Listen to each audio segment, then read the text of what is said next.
Michelle Hawk is an alchemist, shaman, master healer, spiritual mentor, a psychic, and intuitive channel. Michelle has multiple certifications as a master healer, allowing her to offer the deepest level of transformational work. And let's be honest here, on the path of entrepreneurship and, well, life in general, we often find ourselves pivoting into a new version of ourselves. This conversation around alchemy and transformation was a new one for me. I found it fascinating, and I think you will too. Welcome to the Manifestation and Money podcast, where we bridge the worlds of the taboo topic of money with the woo-woo world of manifestation. We're your hosts, Chris and Jenny Schultz. We're not just about dollars and cents around here. We're all about lifestyle design. You can be working towards financial independence while still living a life you love today. Get ready for insightful conversations with guests who have embraced the FIRE movement by achieving financial independence and retiring early, as well as entrepreneurs and individuals who defied the norm and have paved their own way to a life they love. Together, we'll explore the powerful connection between mindset, financial freedom, and living a purposeful life. And of course, we'll be sharing our own journey to how we carved our path to a seven-figure net worth before hitting the big 4-0. Are you ready to ignite your financial future? Then let's dive right in. Welcome to the Manifestation and Money podcast, where your journey to financial independence and the life you love begins now. Welcome to the Manifestation and Money podcast, Michelle. Thank you so much. I'm so happy to be here. Yeah, I would love for you to introduce yourself and let the listeners know about you and your story. Thank you. Yes, my name is Michelle Hawk. I live in the Pacific Northwest, just outside of Portland, Oregon. And I have been studying and practicing shamanism since 2003 at age 15 and working with alchemy, working with energy healing. And I started my business in 2009. So I have been self-employed for quite a while now in various iterations of my practice and been through a lot of transformation as an entrepreneur, but that has really reflected the transformations that I have gone through personally and spiritually as a result of my spiritual practice as well. Now I mentor and train spiritual practitioners in shamanism, alchemy, and energy healing and mediumship. And I also support non-practitioners who are looking for those tools for their own awakening, healing, and transformation. So fun, so cool. I love having guests on the show that are embodying creating work and a paycheck around those things that they love to do. Because you talk to so many people that are struggling out there into the 9-to-5 grind. And typically they're struggling because it doesn't feel in alignment or congruent to their purpose and what they should actually be doing in their life. So having people like you on the show is just to kind of shed the light on what different types of lifestyles can look like and how you can make money doing these kind of things with your gifts. So I would love you to share with the audience 2 words that popped up in there that for me, I'm like, what do these mean? So that was alchemy and shamanism. Yeah. So shamanism is an umbrella term, and particularly in the US, the word shaman and shamanism has a lot of charge around it because of issues with cultural appropriation and people not really understanding where that comes from. But shamanism is an umbrella term used to describe earth-based spiritual practice that is ubiquitous to Indigenous people all over the world. I live in the US. So Indigenous peoples in North America, we have a really horrible history of oppression and genocide, et cetera, and extraction from these groups of people.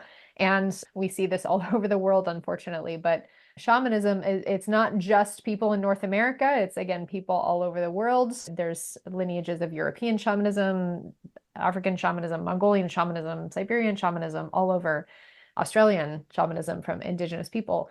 And it is this connection with the earth. It's an animistic consciousness, and animistic means attuning to that life force that is universal and connects all things.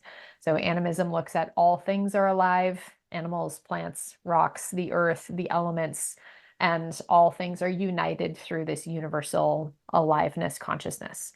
And shamanism is, of course, there are specifics and unique practices that are very specific to each different lineage. And yet there are some unifying factors, this animistic consciousness, this connection with the spirit realm. As I have studied and practiced shamanism since 2003, my primary lineage that I have been initiated into comes from what is now Hungary. And I have also studied and practiced Celtic shamanism, as well as studied with Indigenous teachers from both North and South America. And so I'm a multi-lineage practitioner, as so many of us in this modern Western world are multi-lineage, not only by blood, but also by our practices and trainings. And alchemy, the other buzzword that you asked me about, and I say buzzword because it's very vogue right now, talking about alchemy. Everyone's using the word alchemy and nobody really seems to know what it means. So alchemy in pop culture consciousness, we see as representing the transformation from lead into gold. And that's really just one tiny part of the whole alchemy pie. Alchemy is the process of transformation and transmuting base material on all levels in our bodies, our hearts, our minds, our spirits, our businesses, our homes, and transmuting that into its most elevated, actualized, radiant, enlightened form, no matter what that may be. And so alchemy is the roadmap to that transformation. It is the process of what it means to go through the journey of death, purification, and rebirth to take something from this base state and bring it through the process into its most elevated self-actualized version. Wow. Just listening to that, your journey talking about how you've learned, I think so many entrepreneurs can relate to that in an entrepreneurial journey, right? Yeah. You go to school, you get a job, and typically that's what you're doing. Where in entrepreneurship, and it sounds like your journey, it's a continual path of evolution. You're learning something, which is opening the door to something else, which is opening the door to something else. There's always something to be learned. So you working with people, what kind of work are you doing with people when you're teaching them and training them?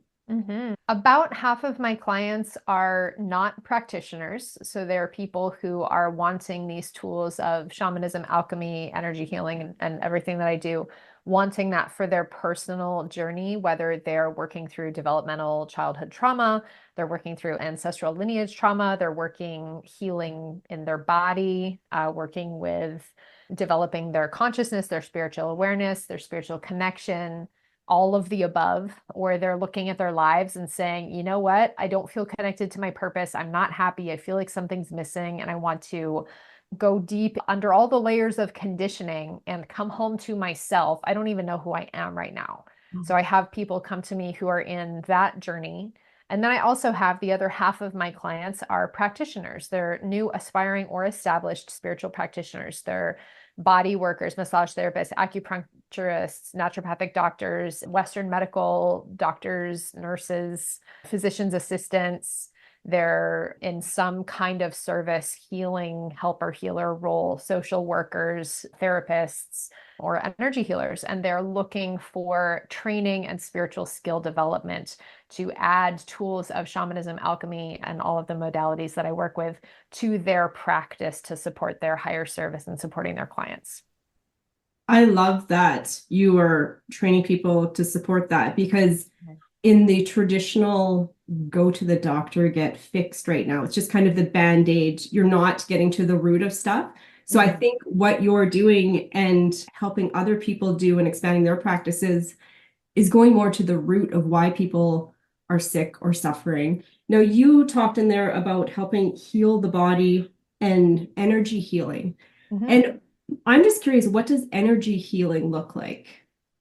It can look like a lot of different things. There are so many different energy healing modalities. And my primary modalities that I work with are shamanic healing. I've got pages and pages of certifications. I've been on this path for a very long time in different modalities of that. And so sometimes that can look like a very peaceful, nurturing, chakra clearing, balancing, stabilizing.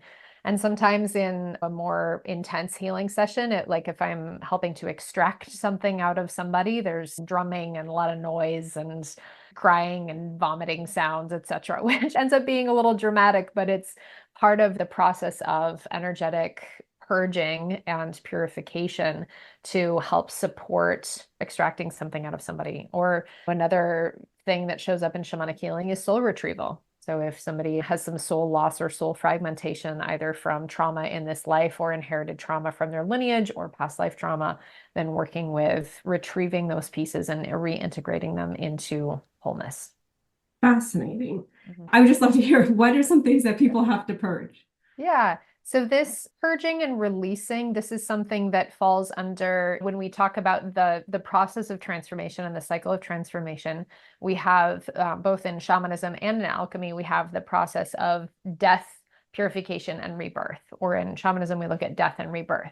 And so the process of purging and releasing falls in the death phase of that, where there is some part of ourselves that perhaps was created as a response to trauma in supporting our own survival, or there's some false identity or ideas that we have about ourselves that really aren't in our best interests, or even within the realm of our businesses. If we have aspects of our businesses that just aren't working, or they were created to try to fit in some box of societal conditioning, but they're not really true to our purpose and who we are, then the process of purging is a death process to cleanse and liberate and to fully release both the physical structures of that. We can look at a purging process in our lives, can be anything from ending a relationship, quitting a job or losing a job, even cleaning out your closet, and also the emotional and energetic cleansing and purging of saying goodbye to parts of ourselves that really aren't healthy, or letting go of old ideas about ourselves, or putting to rest perhaps inherited or conditioned beliefs, thought patterns, or aspects of our identity that really just aren't serving us anymore. And when we finally outgrow them, we do need to go through a death process to clear, liberate, and purge them out of our bodies, hearts, minds, and energy. Okay, that makes sense. Thank you. Yeah. I'm still fascinated in the back of my head that you get to make money helping people do this kind of process, right? It's very humbling, Jenny, and I love it. Honestly, just how I became an entrepreneur. I never actually intended to start a business. I just had people who wanted to pay me money to do the thing that I wanted to do anyway. So in 2009, I had just graduated from university. I was already well into studying shamanism, energy healing, and many different modalities. And I had people coming to me, some who like heard about me through referrals, or my teacher sent them to me because they were like, oh, Michelle is really great at this. She can help you. And people were asking me for appointments and sessions and asking me for help and offering to pay me. So I was like, sure, I guess you can pay me for that. That sounds cool. And I set up an LLC because my mom told me, oh yeah, you should like set up a business so you can have a place for that money to go. And that's how I entered my journey of entrepreneurship. But it just kind of happened that way. But yeah, it all came out of my love and my passion for this kind of work, because it's fun for me. I enjoy it. I'm really great at it. And I get to help people and make money doing what I love to do. Mm-hmm. And if everybody could figure out a way in their own life to do that. And yes, for some people, when I say the 9 to 5 grind, some people thrive on that. They love that show up at 9, go home at 5, and get to leave it. And that works for some people, but for some people, it doesn't. So if they could find a purpose doing work that they love and get paid to do it and get paid well. I think so many people think that healers and kind of going into, if you're okay with the more woo term, right? Like going off into the field that's kind of, not everybody buys into this, but the people that do, and they will pay you for it, right? It's not like you're making peanuts. You're actually getting paid well to do the thing that you love to do. Yeah, absolutely. It's a niche specialization for sure. And yes, there are people in the world who have no context or understanding for what I do, but that's okay. They're not my people. Right? I have clients kind of all over the financial spectrum. I have clients who really are not very economically flush, and I have offerings in my work to support people who need help, who really can't pay some of the higher price tag work. I have a lot of free or low price offerings. And then I do have much more intensive work. I developed a 200-hour alchemy training for both practitioners and non-practitioners. So that's a year-long intensive training. And that does have a much higher price tag, but it's a much more intensive training that includes in-person retreats and one-on-one support as well. So again, all over the spectrum, there's something for everybody in my work. It is a priority for me to have my work be accessible to people who need help, no matter where they're at in their own financial thrivingness. And for the people who want the more in-depth support, I have options for them. And then for people who need help that is a little more affordable, I have options for them too. Mm-hmm. It's really nice to have that scale there. And let's dip back over into that fun word of alchemy. I've always loved that word. So let's go play in that space here for a bit. What is your favorite part of the alchemy processes that you do? Oh, that's a great, my favorite part of the process of alchemy. I love that it demystifies the process of transformation. So one thing that I see in people who are looking at their lives, and they might be looking at their jobs saying, as you mentioned, people in the 9 to 5 grind, and maybe they're not happy. Maybe they feel like, oh my gosh, this job is sucking the life out of me. Or they're in a relationship that they're tolerating that might not be the right fit, but it's okay. Or they're in a home that just really doesn't feel great to them. And they're looking around at their lives saying, gosh, I know this isn't the thing, but I'm either intimidated or afraid, or I just don't even know how to do anything different than what I'm doing.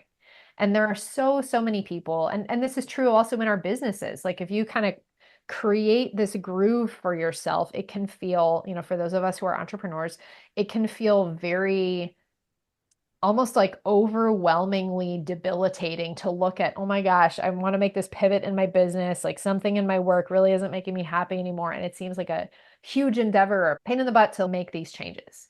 And so many people live a life of toleration and putting up with stuff just because they don't even know where to start, or the process of transformation seems overwhelming, intimidating. Oh gosh, I can't do that. Or, oh, if I do that, it's going to mean XYZ. It means I'll lose my friends and people won't understand me. And if I start this business doing the thing that actually makes me really happy, people will think I'm a total weirdo, all of the above.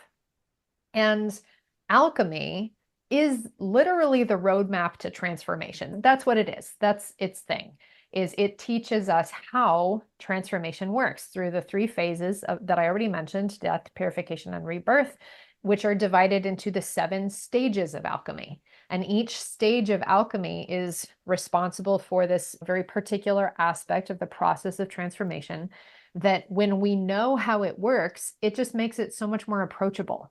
It makes it less intimidating. People feel less overwhelmed. It feels like, okay, if I just know this is how it works. And we see this in the world. Alchemy didn't come from nowhere. It came from how nature behaves. It came from the cycles of change in the world all around us. Like this is based in universal law. And so for even those of us who are so unique and special, alchemy still applies to you, I promise. You are not so unique and special that universal law does not apply. And so with that, it just makes it okay. If I just know this is what I can expect, I know these are the natural energies that it takes to move through this process of transformation. And again, in that course that I mentioned, the 200-hour training, I teach movement practices, energy practices, meditation techniques, personal development work, consciousness practices, really working on all levels to support moving through this cycle. So then when you're able to identify, okay, this is how transformation works, you look at the 7 stages and you can say, oh, I'm in stage 3 right now. This is where I'm at right now. So if I know that I'm in stage 3, these are the practices that I need to do to help me move to stage 4. These are the action steps that I need to take in my life, my health, my business to help me move on. I need to take care of these things and then I can focus on this. So it ends up creating, instead of this overwhelm feeling, overwhelm, resistance, fear, intimidation, it creates much more approachable, much more accessible, makes us feel like I don't like to call it control, but we're at least collaborating with these universal forces so that we feel confident and empowered rather than flying by the seat of our pants. I don't know what I'm doing. Mm-hmm. I am just seeing out the corner of my eye here because it's fall time here. So all the trees are beautifully different colors right now. So is it kind of like that? Like the tree itself is going through this process. All these beautiful leaves are going to fall off. Then it's going to frost here and the trees are going to go dormant for a while. Then come springtime, they're going to bud again and they're going to grow back into these beautiful green leaves. The tree's not questioning the process there. We as humans can watch that process and we know that it repeats on a cycle. So is a human going through this alchemy process, are you telling them, okay, don't worry, your leaves are going to change color, they're going to fall off? Are you walking them through that kind of process of like their inner workings, I guess? Yeah, Jenny, it's exactly like that. So we can look outside and see the cycles in nature, in the seasons, in just the rising and setting of the sun, the cycle of the day. We know from our observation and from just seeing the cycle over and over and over and over again that in the spring, buds come out, new leaves form, there are flowers, there's fruit. And then in the fall, the leaves turn red and yellow and they drop, and then the tree goes into dormancy. So we know that there are cycles of death and rebirth, expansion and contraction in nature all the time. And the same is true of a seed. If you have a seed, in order for the seed to turn into a tree, it first must go through what looks like complete destruction. It actually needs to break open and the seed needs to die. It needs to completely come apart. And then this vulnerable little shoot comes out that doesn't look anything like the tree that it's going to become. It's this little tiny sprout and the root kind of curls out of there. And then eventually it starts to grow and it's this little baby tree and it gets much taller. So we can see this in nature. And in alchemy, it's really the same process. And we know that something new inherently must be preceded by something else ending. But because we live in a society where we're very disconnected from those cycles, we live in the modern Western world, we live in houses with electricity. You can turn on the light and turn on the heat. And if you're not going outside every day, we become a little more oblivious to those cycles in our lives. So it can feel all the more distant and all the more intimidating. But if we are connected with those cycles, it makes it less scary. It makes it much more approachable. And then when people are wanting to make those changes, instead of feeling like, gosh, I don't even know where to start, they can enter into that process with more trust, more safety, more confidence, and feeling empowered in that process because they know how it works, or at least they know what to expect. And they know, yeah, it might be a little uncomfortable. Like just like the tree needs to drop all their leaves, the tree isn't questioning that process. The seed needs to break open. I might go through a breaking open. I might go through a shedding. I might lose some things in my life, but it's all in service to being able to go through that rebirth and then grow as a more true version of myself in the next iteration that is rooted in my values, rooted in the core of who I am, rooted in my priorities. And ultimately, that's what we all want, is to be more of who we are. That is truly who we want, to be more of who we are. And I feel like this segues into one of my favorite questions on the show. What is your advice for someone to truly go out and step into that life that is congruent to them? I think to not be afraid of loss. I think that is an obstacle that a lot of people face, even when considering entering into this transformational cycle. People are very afraid of what people might think of them. They're afraid of people not understanding. Transformation is generally like not necessarily culturally rewarded. If we start making choices that are potentially seemingly different or unfamiliar to people who are used to us being a certain way in our lives, we can face like, oh, you're acting so different now, or oh, you don't call me anymore, or whatever that might be. So we have social pressure. And of course, there are people in our lives who are very supportive, and friends and loved ones who stand by us and say, yes, I see that you're making changes. I know this might feel hard right now, but I support you, right? We have people who are very supportive. But I think there's a lot of like overcoming our deeply rooted fears. And humans are naturally loss averse. Like we do not like to lose things.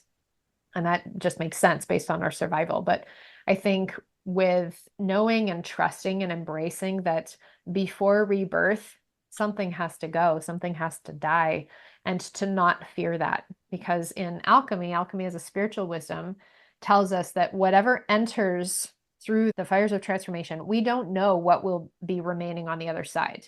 But we do know that what survives through the fires of transformation will be true. And anything that is burned away or lost in the fires of transformation wasn't true to begin with, wasn't part of the true self. That is great. The sticking point in there for me was this society, we aren't really supportive in big changes, right? And so often it's, yes, we can find that little peer group around us that's supportive, but even then sometimes aren't that supportive because they're fearful for the what ifs, right? You don't see the whole part of the transformation. So they're fearful on our behalf for our own safety. Or even it brings up their own fear and resistance to transformation in their lives. Mm-hmm. Like I've been through shifts in my life where I've lost friends, like some of my closest people who I never, ever would have imagined would decide to not be in my life. But in making some choices that were very important to me, making choices to make some big shifts in my life that took me in a direction of more health, more opportunity, more happiness, more peace, well-being, it ended up being very confronting to some people who were some of my closest friends. And I actually received some messages that made me very sad, saying essentially, Michelle, the choices you're making are really stressing me out, and I need to take some space from our friendship. It was devastating, but ultimately I'm able to look at that with a lot of compassion and say, you know what, for that person, I understand why me doing that was very confronting to them, because I see ways in that person's life. I'm thinking of one friend in particular, I see ways in that person's life where they are not living as the version of themselves, as the true version of themselves. They're not living in the things that make them most happy. And so then me choosing to move in that direction, ultimately, I think this is what happened, because I didn't get to have that conversation. Unfortunately, they just stopped being my friends. But I can imagine that me making choices in that direction really reflected to them, or made them reflect on ways in which they're not doing that for themselves.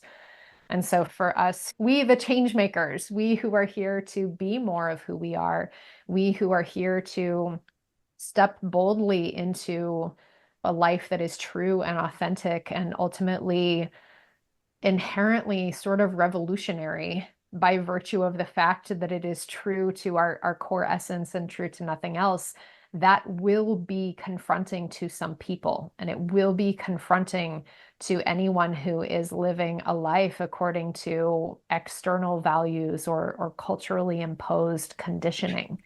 So we just need to be internally secure in, you know what, I'm doing this for me, and that's what matters. Mm-hmm. That it's hard to hear because you don't want to lose those friendships.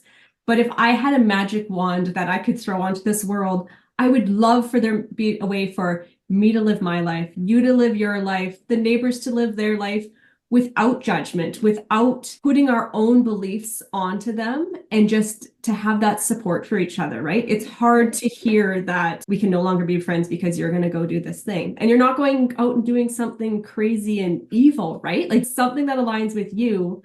But I guess if that's not an alignment for them, then they are living their truth by saying, I have to sever this tie with you. And it's freeing you up to go continue on your path and hopefully leaving a new space for somebody else to come in that is aligned with you. Absolutely. Because when we become more of who we are, then yes, we might lose some people who don't resonate with that. We might lose some friendships or acquaintanceships or whatever, but it makes space in our lives for people to come in who are aligned with that, which ultimately leads to more enriching community and more supportive and healthy relationships and connections. Mm-hmm.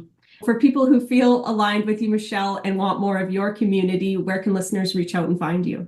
Oh, please do. Yes, you can find me on my website, michellehawk.com. That's hawk like the bird, michellehawk.com. And you can sign up for my list there. I've talked a lot about the cycle of alchemy and the different stages of alchemy.